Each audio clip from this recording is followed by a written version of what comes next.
రాజకీయాల్లోకి రాకముందే పొగాకు వ్యాపారం ఉంది. ఈ పొగాకు వ్యాపారాన్ని గంజాయి వ్యాపారం అనేటువంటిది మీరు నమ్ముతారా? పొగాకు వ్యాపారం గంజాయి వ్యాపారంతో సమానమా? ఫస్ట్ ఇది చెప్పండి. పొగాకు వ్యాపారం వేరు, గంజాయి వ్యాపారం వేరు.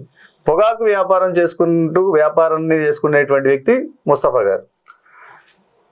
ఈ గంజాయి వ్యాపారాలు అనేటువంటిది ఒక అభాండం. అతని మీద ఎవరో ఒకళ్ళ మీద, అంటే జనాలు ఎట్లా ఉన్నారంటే సార్, ఒకళ్ళ మీద ఒక అభాండం అనేటువంటి అర్థం డైరెక్ట్గా ఎదుర్కొనలేక ఒక మంచి వ్యక్తి మీద ఒక అభాండం అనేటువంటిది వేసేస్తే ప్రజలు దాన్ని నమ్మేస్తారు అనేటువంటి విషయాన్ని వీళ్ళు ఫాలో అవుతూ ఉన్నారనమాట. అలా ఆయన మీద ఆ గంజాయి వ్యాపారం చేస్తున్నాడు అనేటువంటిది, పొగాకు వ్యాపారాన్ని గంజాయి వ్యాపారం చేస్తున్నాడు అనేటువంటి విషయాన్ని ఆయన మీద వేసేసారు.